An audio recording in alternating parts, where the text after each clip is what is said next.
everyone, this is Sherry from 12F. As you can see, we have a theme of insight this year. To be honest, I thought about many topics during the brainstorming stage, such as social inequalities or interpersonal relationship, etc. But in the end, I realized the topic I spend the most time trying to figure out, yet still kind of unfamiliar with, is myself. So, I would like to take this opportunity to share my journey of self-exploration and hopefully let my insights help those who may have the same confusion about themselves. And here it goes. The journey of self-exploration always begins with this simple question. What would you like to become in the future? Well, I had many answers when I was a little kid. I thought about becoming a ballerina. Until my ballet teacher at the time told me, no, you're too chubby for that. I thought about becoming a pianist, and this is me practicing real hard, until I saw the video of young Lan Lan at the age of 7 or 8 playing the complete piano concerto, and that kills my attention immediately. Well, maybe a painter? Like most of you, I learned how to paint when I was very little, but at the same time, I remember my dad told me something like, no, most artists will probably die before they could even get rich. So this is the point when I learned the first lesson about myself. I cannot be whatever I want. In middle school, the question of what would you like to become in the future was never brought up anymore. Instead, I was told to focus on the present, which means exams and scores, and I was told to be a good student, to aim for the better, but all that good and better in the context of the traditional Chinese education means I must go to a good high school in order to become successful.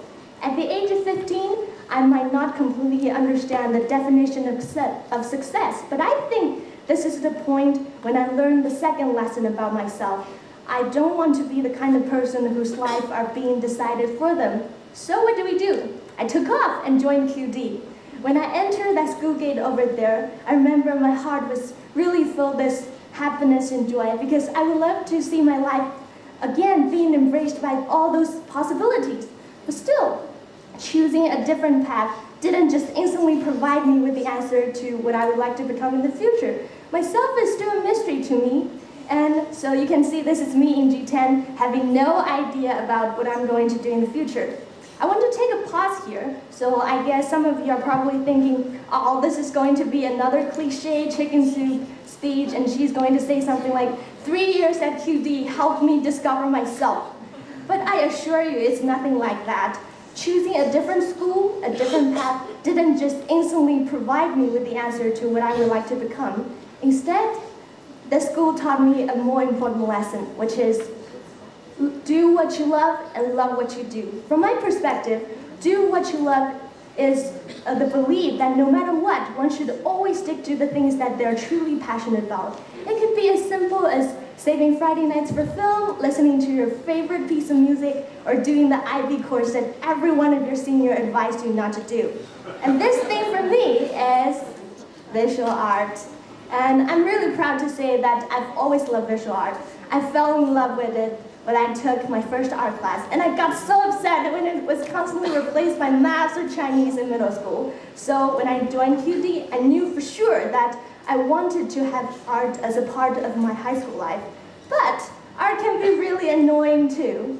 Do you know that the spray paint may smell so bad that if you don't wear a mask, you could barely breathe? Do you know that if you accidentally have epoxy resin on your hand, it could be really difficult to get them off? And do you know that the process of making art would hurt your fingers, your skin, your clothes, and ruin your day? Not to mention that there were actually occasions I broke my artwork just when I'm about to finish it. I got, but I have to do it all over again. But every time when I saw one of my ideas, I turned into a beautiful artwork like these at the exhibition. My heart was filled with happiness, pride, and not a word of regret. I think it's almost like the feeling of falling in love with a special someone. You can never say the exact reason that made you choose him or her, but it was this feeling, knowing that if you didn't, you would regret it for the rest of your life. However, I understand that finding one's true passion takes time and can be the hardest ever task for some people. Or in other cases, you will find that there were certain people or certain things you don't particularly like, but you will have to deal with them anyway.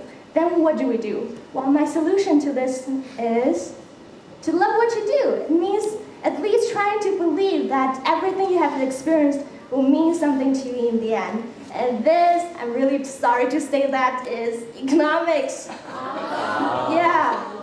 And so over the past 3 years, I've always been reflecting on my relationship with economics. And let me tell you an anecdote. I actually had this interview with one of our QD graduates last year, and I remembered his name so well. It was Chris. And he said something like, the demand and supply curve was one of the most beautiful and elegant designs in the world. And I'm like, what? What are you, dude, a nerd or something? So you can probably tell that I don't have that strong feeling for economics as Chris, or as strong as my feeling for visual art. And in G10, our meeting was kind of unexpected because initially I thought I was going to study psychology. But magically, during the day of the course selection, my home Wi-Fi broke down and the limited spots for psychology went out like in a second. So I guess economic it is. And throughout G10, there's still no chemistry between economics and I.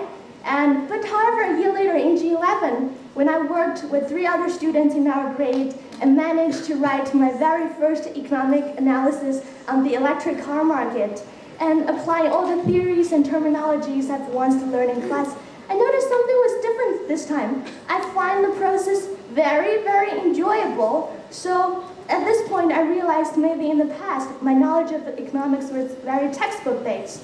I never tried to apply it to reality, so I consciously hindered myself from seeing its true beauty, seeing how it elegantly deconstructs the complex problems into those models and visualizes the changes of shifts of the demand and supply curve. Now I can sometimes say the same thing as Chris used to say, that ceteris paribus, it is really a magical phrase. I guess I'm getting a little nerdy as well. I started to like economics, love economics, and looking forward to learning more about economics. And it brought me other benefits as well. I got to meet Mr. Konda. So hi, Mr. Konda, wherever you are.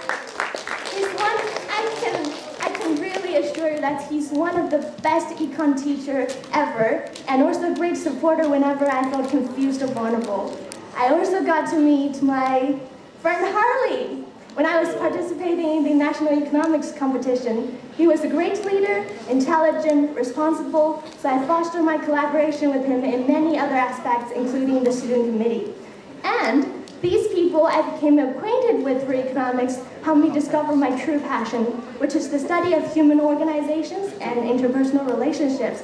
Thus, you may consider that my experience with economics is actually how I learned to love what I do. But at the same time, it enabled me to discover what I love, plus all the amazing relationships I established with people throughout the journey.